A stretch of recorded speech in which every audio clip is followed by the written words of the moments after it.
Good morning, Opening Pathways viewers, or whatever time it may be where you are today. I'm excited about our guest today. I have Stephen Stearman with us today, and Stephen is the Chief Executive Officer of Synth. And I'm excited for you to learn about Stephen and Synth today. Stephen, welcome to the show. Thank you, Tom. Good morning. It's an honor to be here, and I've enjoyed our conversation so far. I can't wait to dig in and see what's in store. Yeah, I was just thinking, we were having this conversation before we got on here, and some of it we were like probably should have been recording, although because there are many lessons for people to learn about what we were sharing. But let's do this to get started. Tell us about Synth, and most importantly, as you tell us, I want to know what sparked your idea to begin this journey. Absolutely. So the long and short of Synth is that we help psychologists semi-automate their report writing using AI. So psychologists right now, what they're experiencing is that they go through and they have intake interviews and then assessment where they're testing their clients, and then they have to write the reports and aggregate all this information. This process can take weeks. And people normally spend anywhere from 2 hours to 12 hours per report. So what Synth does is we consume all these appointment artifacts, and we have clinical psychologists, neuropsychologists, school psychologists, forensic psychologists, all using Synth for different use cases. And they give us all these artifacts, then we run that, we extract the data, run it against our prompts, their customizations, run it through the different large language models, depending on file type and a bunch of different a decision engine, routes it to a different process, and then we get a narrative back all in 5 to 20 minutes. So we're helping reduce psychologists' time by sometimes, many-fold. It's unbelievable what we're able to do for our users. And one of the things I've learned is that there are as many templates and there is as much variance in psychology as there are psychologists, and trying to develop a solution that is, how do we productize something that is so widely variable? It has been a fun challenge to sink our teeth into. And I started with Synth. My previous role was I was running a concierge medicine business, and I was running a medical marijuana clinic before that, and I've had a testosterone clinic. And so I've always been in like a regulated healthcare, regulated software environment, building technology, but always in internal use. And just realized that I wanted to try my hand at enterprise software, B2B software. And there's an opportunity here in Tulsa. It's with an awesome venture studio. So they went out and interviewed a bunch of people, and somebody in the community was actually a psychologist. And she said, I'm tired of spending my nights and weekends writing reports. And they said, well, this sounds like a cool thing to sink our teeth into. So they started doing an MVP, did some briefs, and then did a CEO hire. So I'm already invested in that venture studio. I got an email stating that they were just getting these wireframes, just getting this thing going, and decided that I wanted to try my hand at B2B software. And I really wanted to be in AI. It was really tough to get an AI in the healthcare space where data is so locked down, and it's still the case right now, right? We're still using very protected, or we still have very protected PHI. So it's like, but we were using really old classical EHRs, and to try to transition an organization through that into a transformation of AI would have been quite the challenge that I really didn't want to put the time into. So I jumped on this opportunity. It's been amazing, and it's awesome for a venture studio model to have, because a CEO can step in when there's already been some validation. There's already been wireframes. There's already been design and some of the brand thought. This team had already sat with psychologists for 2 or 3 months, sitting in offices, watching them build this, watching them do this, and then they started to produce the business. So I got to step in right at that phase where we were figuring out what's our pricing, like what's our mission, what's our vision, where are we going?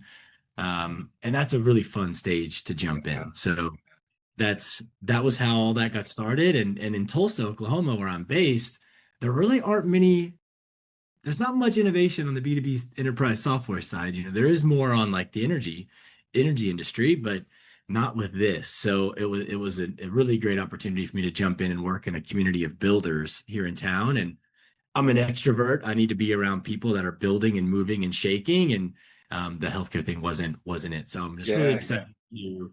I was jumped at that opportunity, and it's been great. Obviously, not without its challenges. It's super hard to Of build a business course. with customers to a meaningful venture, right? Yeah, I love all these applications that are happening with AI. I've learned so much on this podcast talking with people that are doing it. It's interesting, and I predict to you that the medical field will eventually catch up too. So this is what I want to know. How are you fundamentally different today than when you started on this journey with Synth? Oh wow, fundamentally different. That's a really really good question. So fundamentally different. Yeah. For a long time, Tom, I didn't know if I was kind of a one-hit wonder as an entrepreneur. And I think so much about starting a company is luck. What's the stage of the market? Do you get lucky with a couple great deals? Right. And then there's like so much of these intangibles that dictate the success of a company that really don't have anything to do with the entrepreneur. Um, and so for a long time, I wondered, can I do this again? And even though I'd had other little examples, but I've never taken a company to exit. We tried to sell the cannabis clinic a few times, could never do it, had a cyber attack. That was crazy. Learned a ton there. Did this turnaround in concierge medicine, but that wasn't my company. Um, and I think now seeing like all I'm doing is focusing on what I'm good at. It's just sales. And I'm hiring the people around me to focus on what I'm not good at. Yes, yes. And I have more confidence today that I can do this and apply my skills and be a good leader across multiple avenues, multiple verticals, however we want to call that.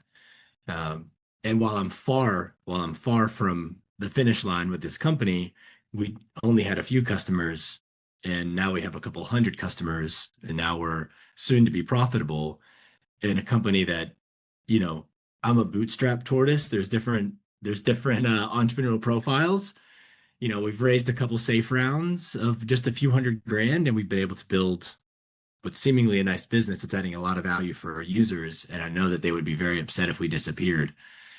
So I think that some of this, I have more confidence in myself that I'm able to do this across categories. And that belief in myself um, it feels great. It feels great because we can talk about a bunch of other things and being able to balance this with a family. I also didn't know if I would be able to balance the young entrepreneurship thing again with now that I have a wife and a baby and we have another baby on the way. Um, and how do we remain present when I'm home, and how do I compartmentalize and bifurcate these areas of life? People are like, oh, work-life integration, work-life balance, like it's just, and I'm still struggling with that, but it's nice to see that I can do it all, that I Yes, can. yes. So, we moved into a new year, and some of us do process, some of us even ritual of releasing things or looking at what happened to let go of and how we look. Some of us do goals, intentions. I know I have a practice I've done for many years, and um, um, I'm curious for you. Have you had something that you let go of as you move into this new year? Something that you either said this doesn't go with me into this new year? I have, and I've learned over the years that it doesn't really make much sense for me to set a bunch of goals in the beginning of the year. I used to look at my life like a pie chart. Okay, social, family, spiritual, right? And be like, okay, which one's out of whack? Which one can I and have a goal for each, something physical. And it was hard for me, it was just I ended up doing too many things and being like a master of none. And so I've severely my girl is she's saying hi. So we yeah, I just have simplified this to so much of a point now that it's basically just am I eating, like, continue to eat well, work out 3, 4 days a week, make sure I'm in my sauna, make sure I'm in my cold plunge, right? And I'm just have like my big things are it's just family and money. And those are the things that I'm focused on, and the rest of it all kind of sorts itself out. I know that I've got my scene, work, and family. I can do two out of the three at any given time, and that's what I've just accepted. Um, and the thing that I let go of, to answer your question directly, is cannabis. I let go of cannabis. It serves a lot of purposes, but my relationship with it isn't as, I mean, healthy as I'd like. I love to be able to have it around the house and be able to enjoy it as much more the way that I do alcohol. Like I don't like I come home on a Friday, I open a bottle of wine, I really enjoy that. But if I have cannabis at the house, I'm gonna smoke it or I'm gonna eat it, and that's just what it is. And so that was what I let it go for a while, and then I had it again for about 6 months, and now I've let it go again late December, and it feels good. It feels good. My Yeah. anxiety is less. It's a good thing to let. And I've Yes. yeah.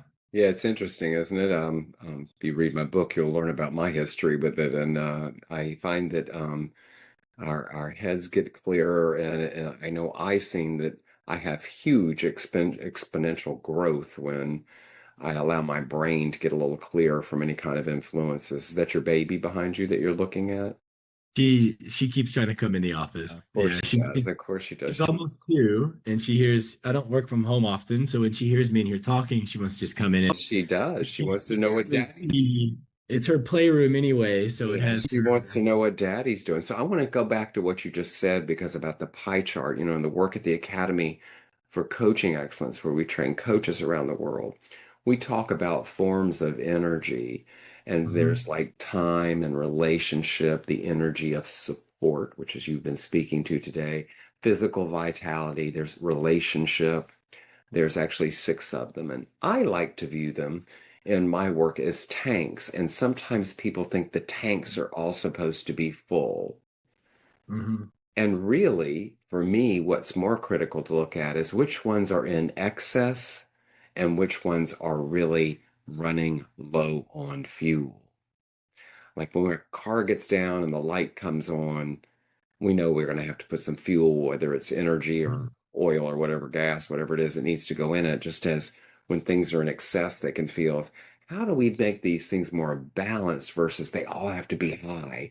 So I shared Mhm. that with you as something maybe to look at as this year unfolds for you because it sounds like you've got a lot going on and I'm excited for you and your business. We were talking about some of that right now. Where has life asked you to slow down recently? Oh, you brought up these tanks. I think this is really interesting. Is everyone, if the tanks are the same height, if the tanks have the same volume in the cylinders, well, my substance of love or my family or my need for my physical tank might just need to be at a lower level than someone else's, right? So you're talking Yes. about if everybody wants them full, well, everyone's gonna have just need them in their life at different levels, and that's gonna be satisfactory, right? So what's in excess for, I don't know. I think that's a really interesting. If they're all full all the time, where in the world is there room to grow? That's a really interesting. Yeah, yeah, I love it. It's great. I work with a lot of people on this idea, this and so many people I know live in the past. So back to you. Where Mhm. has life asked you to slow down recently? Slow down. Well, I'll tell you, functionally, what I've been spending a lot more time doing is reading. So that's my escape. Otherwise, you know, I put my phone down and I'm present with my little girl, and then when I have the time that I don't have to do when I just want to put it down, I pick up my science fiction book.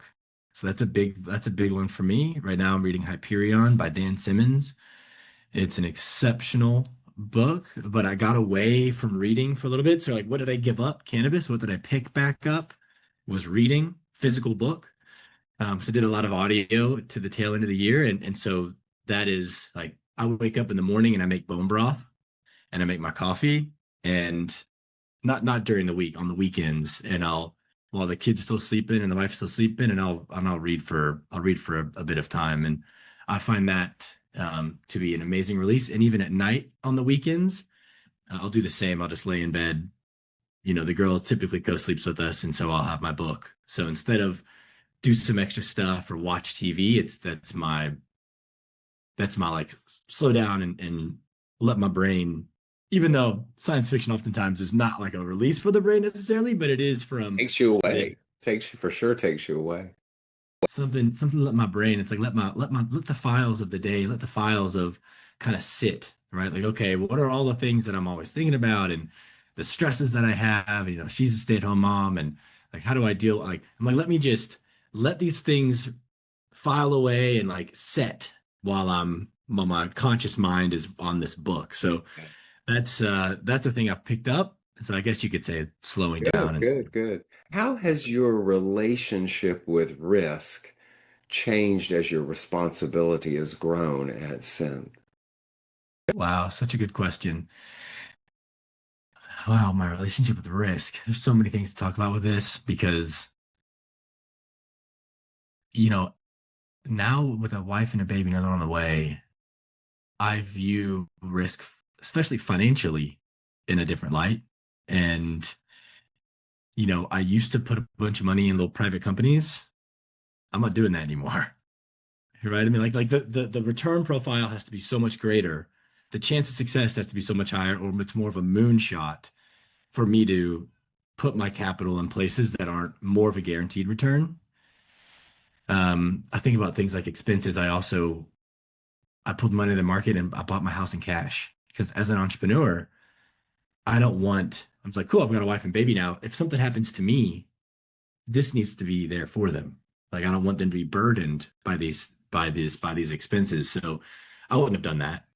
So like my decisions now, right? It's like, and I put money in, as I've just totally changed how I deal with money. I don't do risky investments anymore. Paid off the house, right? So like that's how my relationship with this changed, especially financially, and put a trust together. So like I've put more time into making sure that they're taken care of, like the family trust, right? Medical power of attorney, all these different things that help set them up for the future that would Yes. I would never be doing as a single man, right? Even as an entrepreneur, but I'm still going to be. I think about it as how do I, if my day to day is so risky as an entrepreneur, then how do I de-risk the other areas, right? Like making sure I pay for great insurance, making sure making sure the house is paid down, making sure there's accounts. So that's I would have never done that in the past. Good, good, good. Interesting. I love this. How do you recognize when fear is information instead of being a stop sign?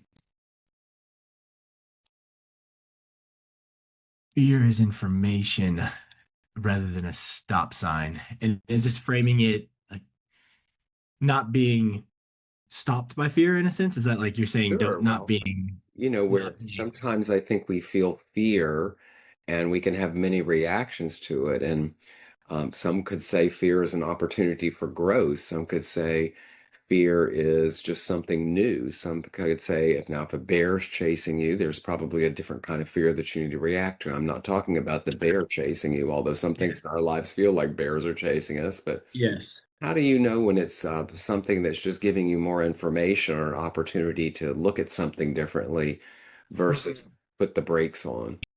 Yeah, really, yeah, really good. I tend to believe that if I experience the anxiety, the fear, I should lean into it because that's I'm at the edge of my comfort zone. And in order for me to become the man that I get to be, to lead the company, to get to the exit, to whatever, I need to lean into this, and that's my growth edge.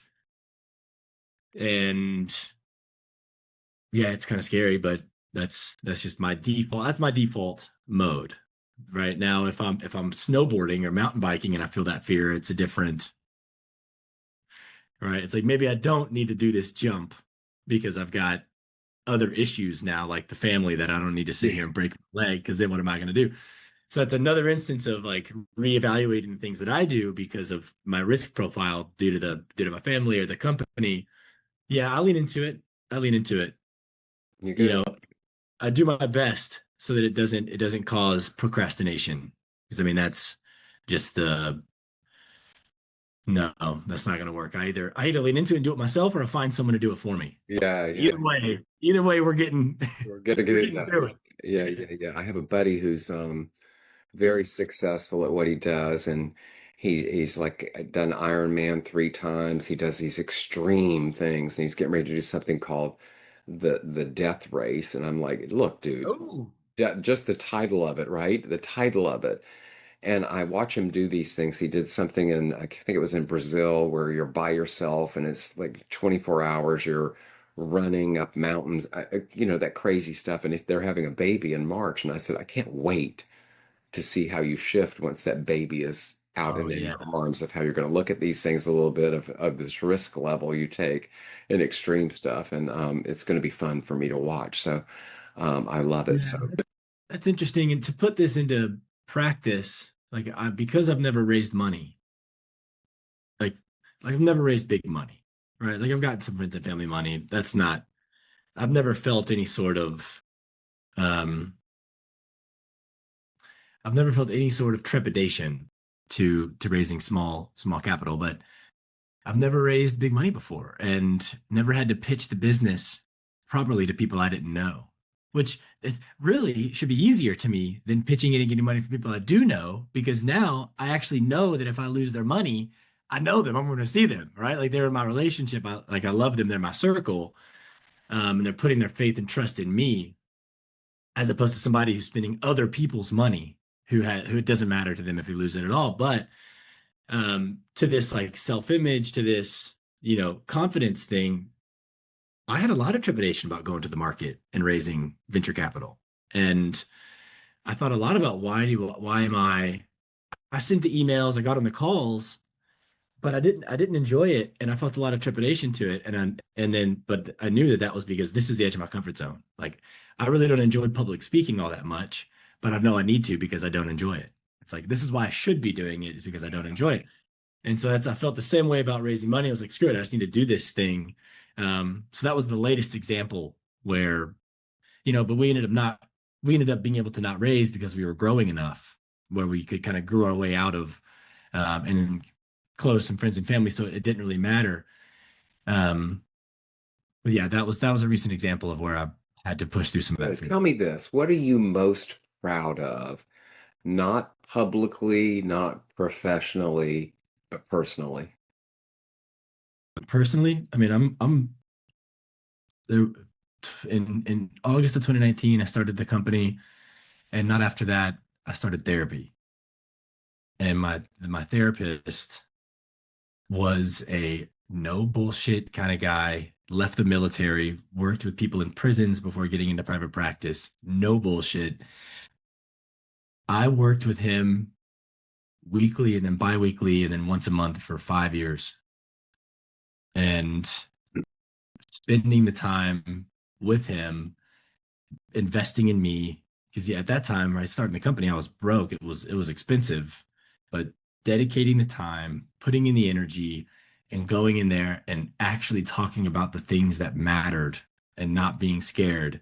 I mean, I was scared and I was nervous every single time I went to his office because I knew that we were going to talk about some stuff that I didn't really want to confront. Whether that's a relationship with my mom and dad, right? Whether that was how I was not being a good partner to the woman that I was with at the time, whether that was how I was lacking in my leadership in the business, and how all these things are connected.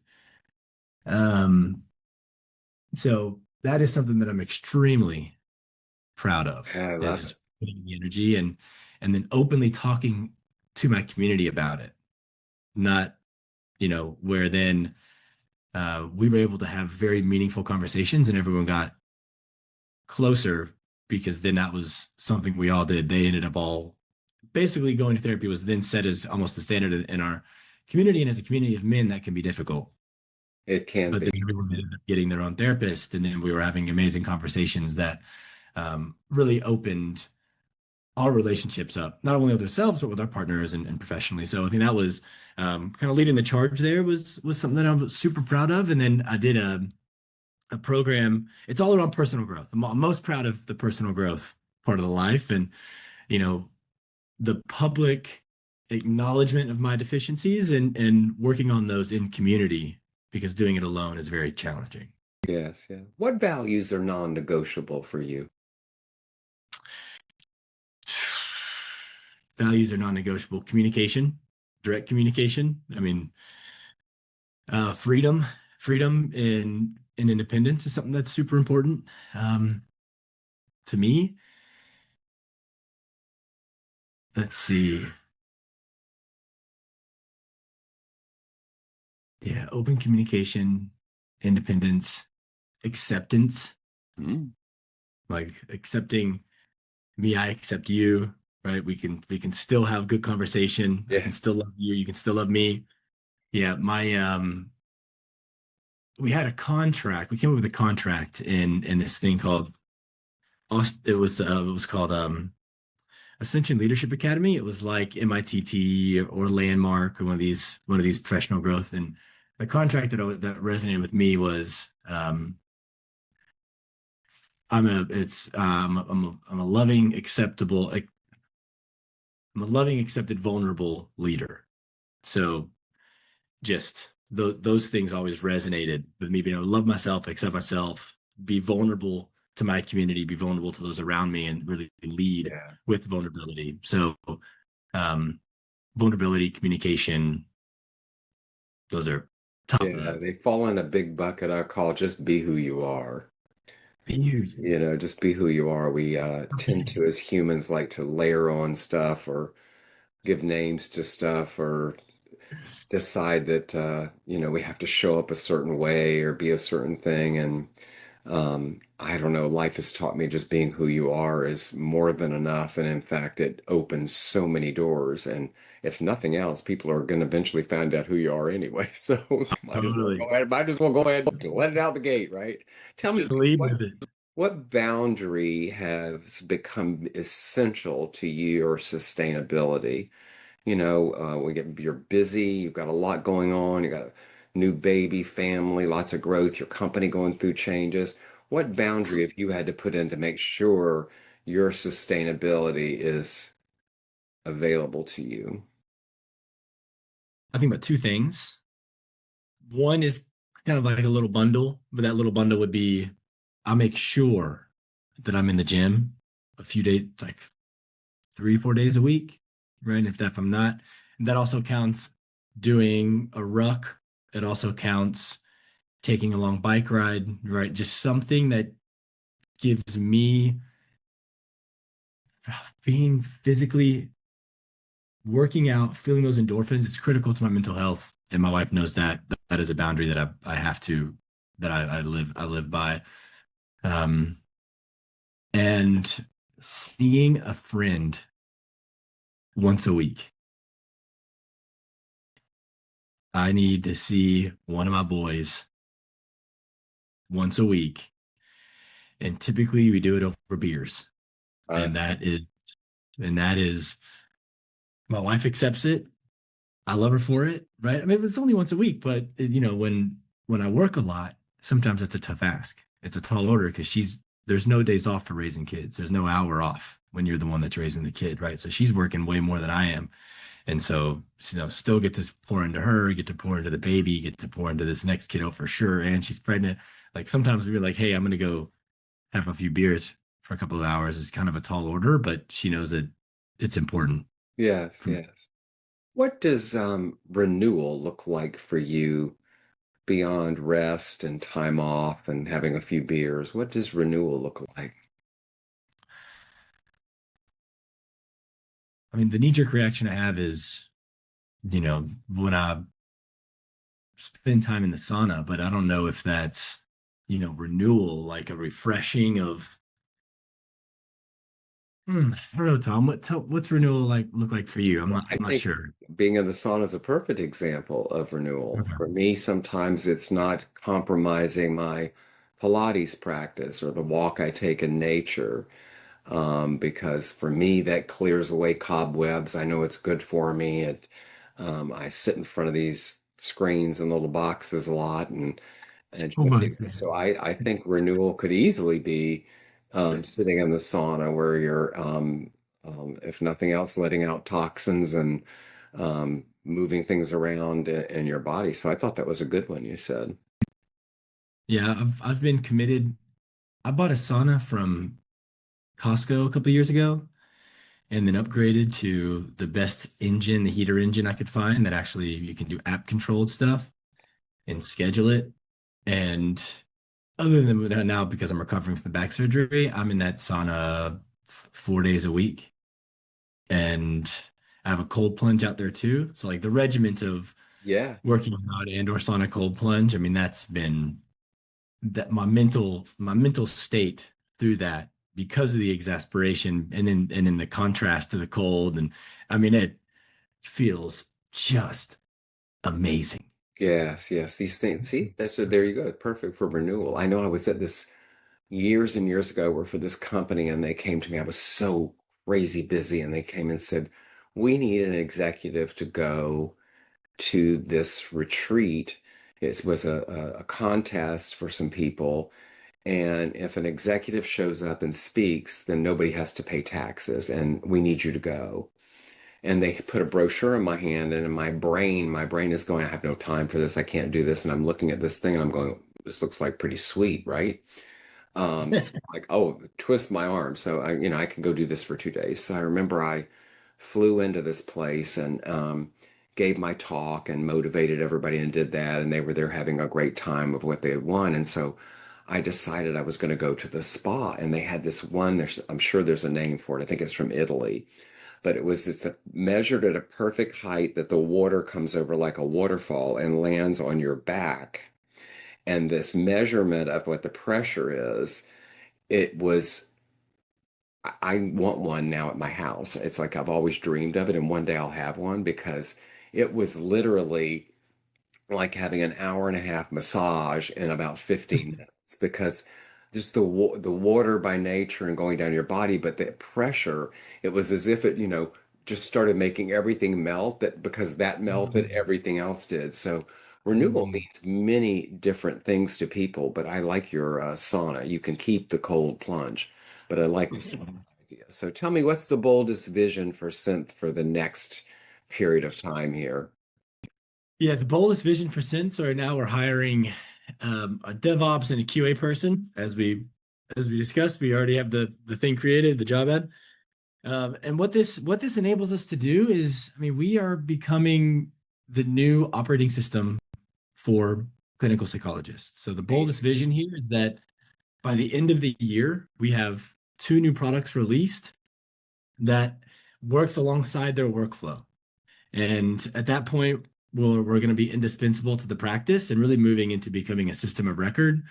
And that means I think we'll triple by the end of the year, and will be the vision on that is that would be 1.5 million in ARR, for trip moving forward. So right now we just did 36K in MRR, so we're going to be at 120. Wait, no, 110, 15, right around in there by the end of the year. That's the vision for the financial, and that's the vision for the product. And we are going to be the go-to. Let me see what that looks like. Yeah, 108. So we're going to finish at 110 MRR. We're going to be the system of record. Love it. So we're going to Great. Where we heard it here. Tell me, what does legacy mean to you at this point in your life? Oh my goodness. That is so interesting.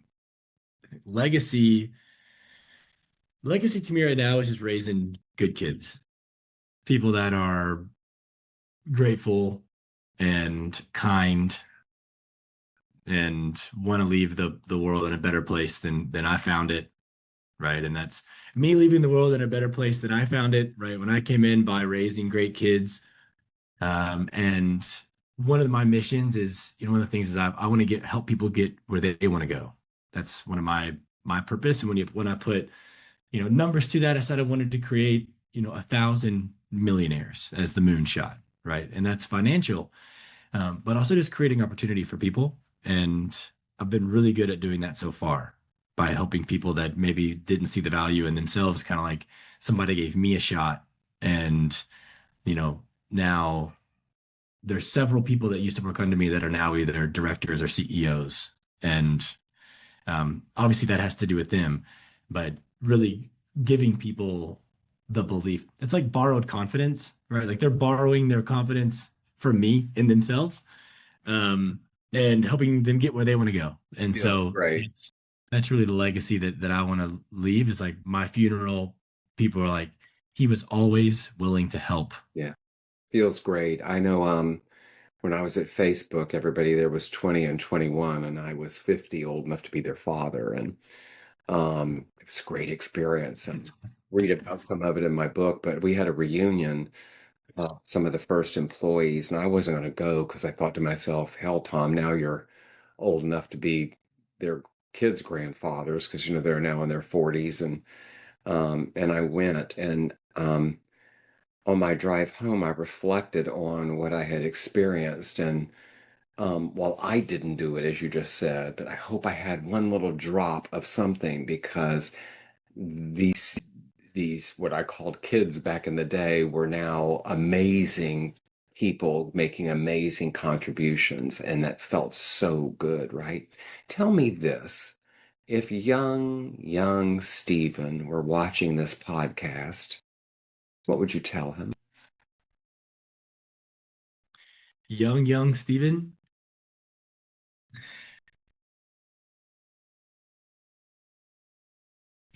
it's weird. It's like time travel and stuff. It's like if you tell them something that changes the path, then how does that impact me today kind of thing, Just continue to be more vulnerable earlier in life, accept yourself earlier in life, Yeah, get into therapy earlier in life, right? Address some of these issues that I knew were there with like my relationship with alcohol and um my father, like address these things earlier as opposed to getting in later. But then it's like everything happens when it needs to. So I think some of those issues, some of those things, and otherwise everything's happened exactly the way as it should. yeah, good. If your story could leave the listeners with one invitation, what would it be? With one invitation, the invitation is if you've ever wondered about, would therapy be beneficial, just start making some calls, give it a try. I mean, there's much value to be gained in in that personal investment. Love it. So, Steven Stearman, CEO of Synth. Please tell the viewers how we can find you. well, my email is ss@synth, psynth.ai. You can also find me on LinkedIn, Steven Stearman. That's the best two. Best Love two. it. Stephen, thank you for being on Opening Pathways today. Cheers. And to my viewers, this is Tom Lenoble. I'll see you next time.